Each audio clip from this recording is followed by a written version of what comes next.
So I'm going to be talking to us on people as strategy, which is basically what I've been asked to share.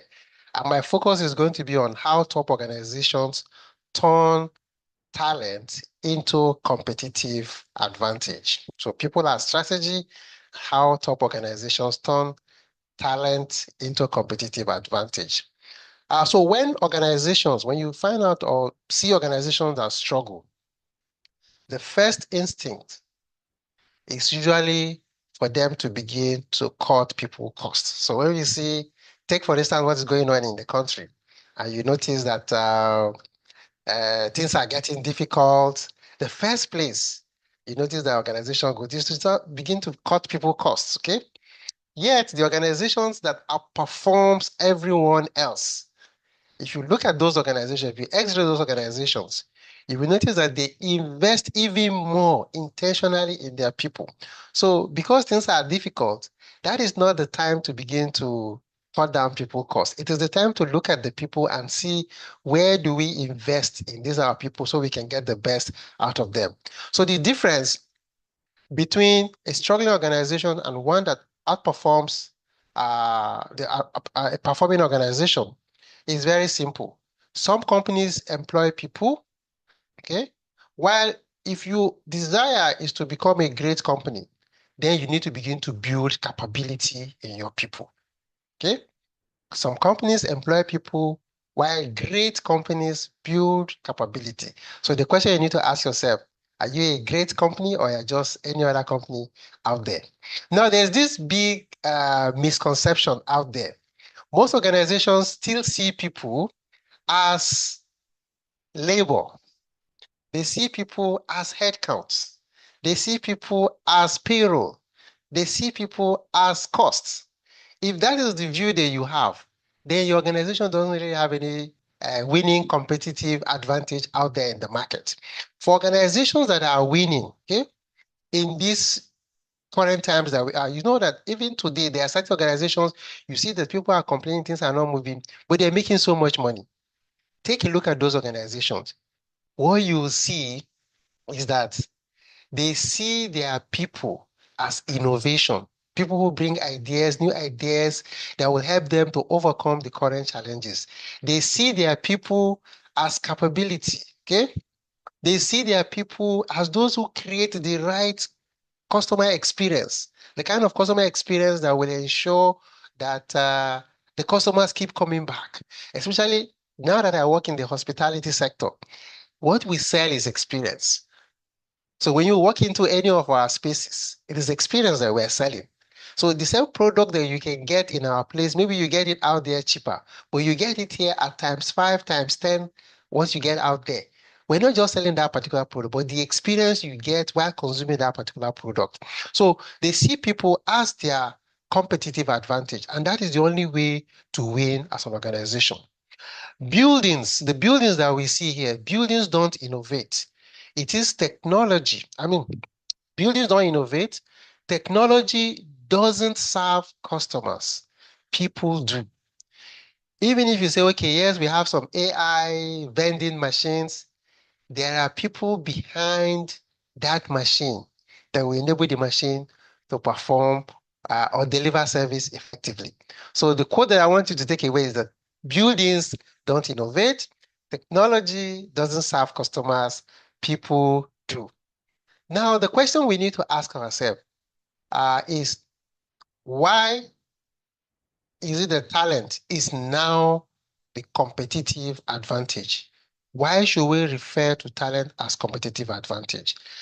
If you look at the organization, any organization, look at the economy, you will notice that when you look at the market, what is going on in the market, every other organization can copy what is going on in the market. Every organization can copy products. I remember there's this uh,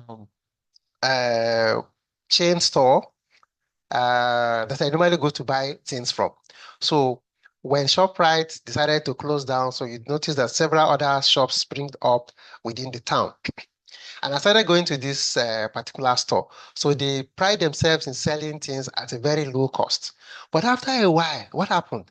I noticed that they started copying the products that they were selling of other brands, and they now give it their own brand name. And they even give a brand name that is somehow close to the originals. So they're able to copy products. So technology can be copied. Okay? You have a technology today, people can copy that technology. Your pricing can be copied. So let's say, for instance, you are selling a product at X amount, 10 naira. Another person can decide to sell that same product or a different version of that product at that same price. So pricing can be copied. But competitors cannot easily copy the following things that I'm going to mention. Culture. It's difficult to copy the culture. The culture that you've built in your organization is difficult to copy. Leadership is difficult to copy the style of leadership that will help your organization achieve its goal. It's difficult to copy trust because it takes time to build trust. You can't just easily see it and then copy paste and then start running with it. Employee experience, the kind of employee experience that you want to create is also difficult to copy it. You don't just copy it easily. It takes time for you to get that kind of experience. Then the capability that your people have, you need to invest a lot in the people in order to get them to the level that they will begin to deliver that 5-star, 6-star, 7-star service that you want them to deliver.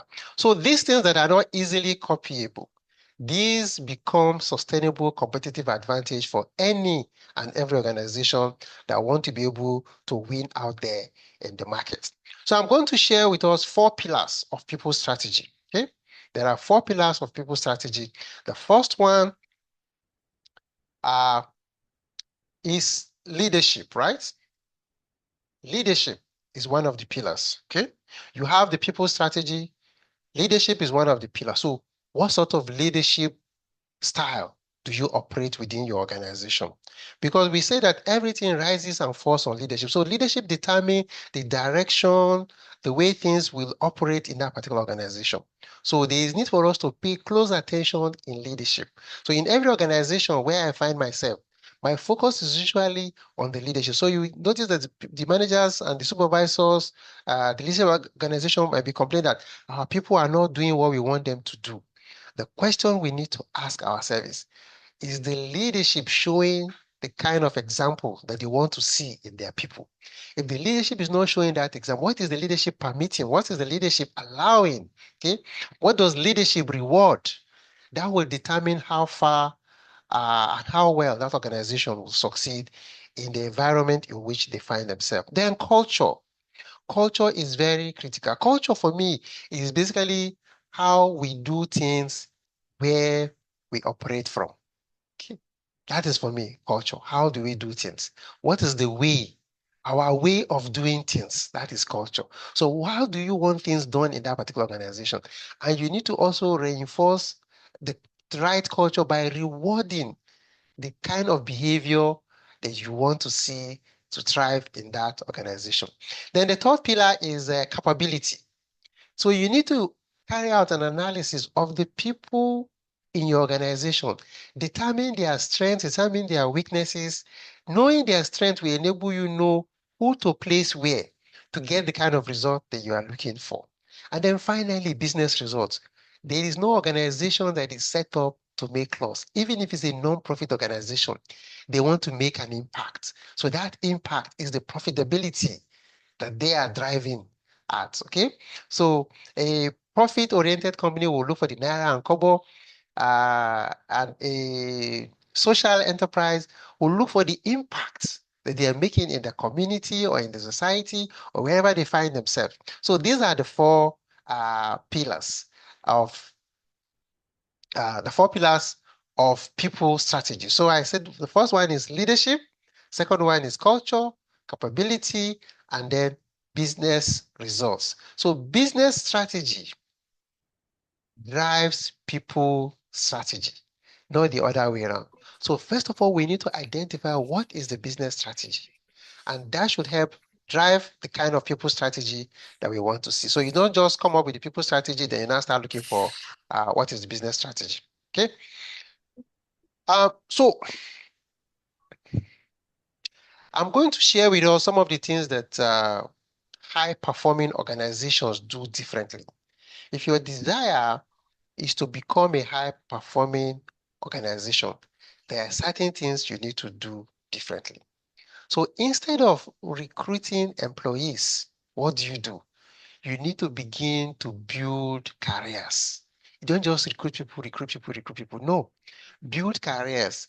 The people that you are bringing together, do you have a plan that will help them to grow in that organization? Do you have a plan to make them to be better? By the time they step into your premises, step into the four walls of your organization, do they become better 6 months, 12 months down the line? When we look at these people, are they transformed? Are they performing better than they were when you brought them in? Okay. So instead of recruiting employees, uh, high-performing organizations build careers. Okay. Instead of managing performance, we have managers everywhere. Everybody's trying to manage performance. You're not doing well. You need to do this. You need to do that. What high-performing organizations do is to coach performance. You help your people to see how they can become better at what they are doing every day in that organization. So high-performing organizations coach performance. They don't just manage performance. Okay. Then instead of filling up vacancies, they build succession. How do you do that? So I have seen situations where in some organizations, when it's time to promote people to the next level, maybe there's a higher level vacancy. We now start looking outside, we start placing advert everywhere to bring people to fill that particular role. That is filling vacancies. So high-performing organizations don't just go looking out, scouting for people to fill those roles. They build the people internally, prepare 2, 3 sets of people who will be ready to occupy any next level role when it becomes available. And they begin to build these people before those roles become available. So if you want to become a high-performing organization, then you need to begin to build succession pipeline. And then instead of measuring attendance, high-performing organizations measure contribution. Some organizations, they'll tell you, we need to see you physically every day, Monday to Saturday or Monday to Sunday. Presenteeism, they're measuring presenteeism. That is for organizations that are low performing. For if you want to become a high-performing organization, your interest should be in what is each person doing? How do they contribute to helping the organization achieve its ultimate goal? So let's look at some example or lessons from the hospitality. Currently, I'm in the hospitality sector. Okay. So here, every guest experience depends on several things. It depends on the reception. It actually starts from the gate. Okay.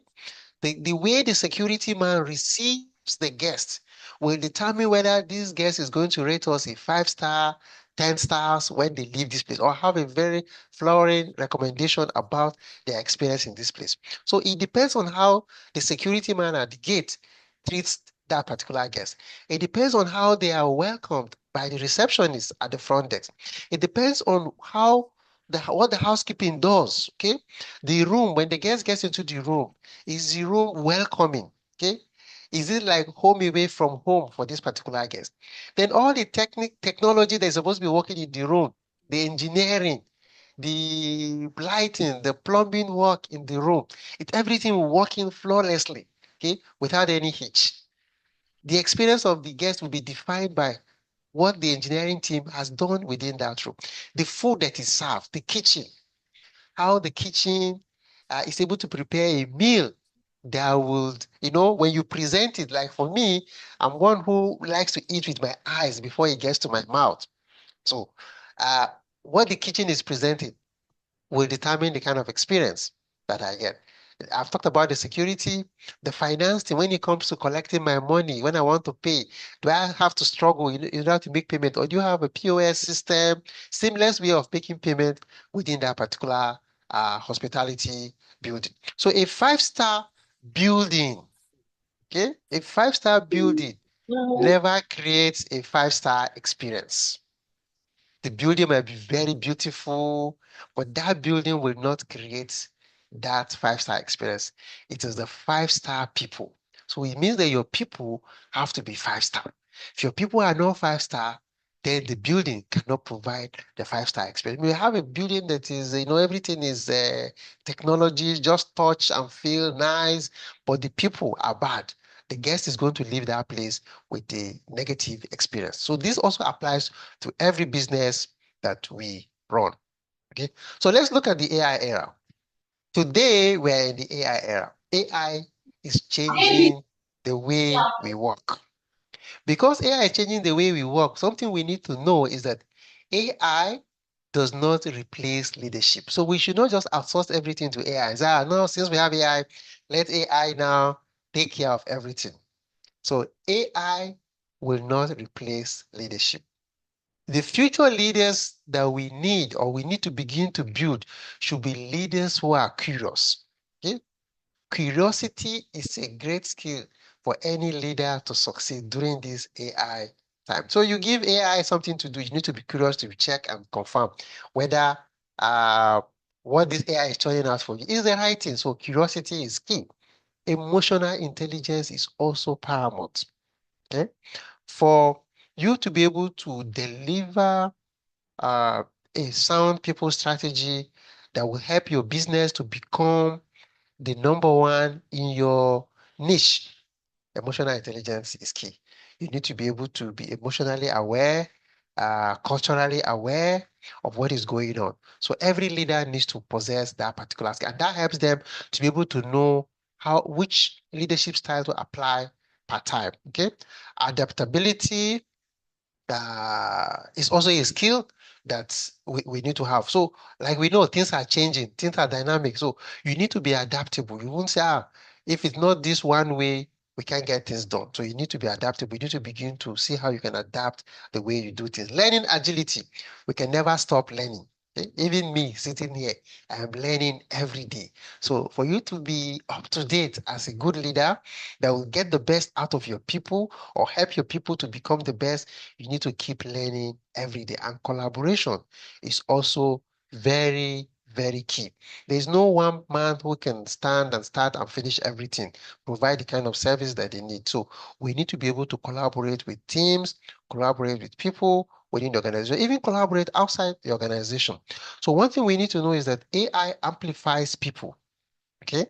But it does not replace purpose. AI amplifies people, but it does not replace purpose. So there are 5 questions every CEO should ask. Let's look at these 5 questions. Okay? Instead of asking, how much do people cost? So I need CEOs to begin to ask these 5 questions. What capabilities must we build? That is how you get the best. That's how you become, uh, you build the competitive advantage in your teams. Okay. What capabilities must we build? Not asking how much do people cost. Because if your mindset is on how much people cost, then as soon as things become rough, you begin to cut down the costs. But we need to look at what capabilities must we build? What sort of capabilities do we need to overcome this headwind that is facing us? Who are our future leaders? Okay, who are our future leaders? As AI is taking, you know, center stage, we need to begin to see that we have future leaders that can help drive us through this AI age. Okay, what sort of culture are we creating? It's very critical. What culture are we creating? Uh, what experiences do employees have? The kind of experience that your employee have in your organization will determine the type of experience that they will also give out to the client and customers that come into your space. Okay. So what experience do employees have? Create a nice experience. Okay. I think it was this Virgin Atlantic man that says uh, if you treat the way when you treat your employees well, they will also treat the customer well. So treat your employees well, and they will also help treat your customers well. So what experiences do employees have? If our competitors hired our best people tomorrow, what will they gain? That is the question you need to ask yourself. If your competitor decides to pick somebody, one of your best hands, what are they going to get from this person that they are picking up? So I would like to leave us with some practical actions that we can. Today is Friday. which we can begin to apply from Monday. Okay, so when you get back to your work on Monday, I'd like to share some practical things that you might want to see you begin to work on. So the first one is there's need for you to review your leadership capability. Look at your leadership team members. Look at those capabilities that I've shared. Okay, review those leadership capabilities. Do they possess all these things? These key things that I said leaders need to possess. Secondly, there is need for you to begin to invest in your managers. They should not just become managers, but they should become coaches. Okay, coach your people to perform. You know, the way a coach deals with the clients or the people that they are coaching is completely different from the way a manager manages. Okay, you help the people, help them to be able to understand, see the obstacle, see how they can overcome that particular obstacle and achieve something. Then there is need for you to begin to build internal talent. How do you build internal talent? Identify the strengths of everybody within your team. What are they good at doing? Okay. Based on what they are good at doing, then begin to position them and assign them tasks that will help your organization become high performing. And then look at the behaviors. Reward behaviors, not only just results. Somebody might be achieving the result, achieving the numbers, but if they're achieving the numbers and making everybody sad within the organization, that is a big problem. That your result is only temporary. After a while, the results will begin to disappear. But if you they make people happy and they get the result done, you know that the people that you have will want to remain and stay within the organization and continue to churn out these massive and exciting results that you continue that you have. So reward behaviors, not only results. So you can reward results, but look at the behavior that is helping us achieve these results. Then lastly, there's need for you to also measure engagement alongside financial performance. Measure employee engagement. What is the employee engagement level? So they need to check the employee engagement level. Is it correlating to the financial performance of the organization? If engagement is low and you see performance is high, there is need to interrogate that. Okay. And in conclusion, I would like to say that the organizations that will dominate the future will not necessarily have the best products. Let me say that again. The organizations that will dominate the future will not necessarily have the best products. They will have the best leaders. They will have the healthiest cultures. They will have the strongest talent systems. Because in the end, people are not part of strategy. People are the strategy. Thank you very much.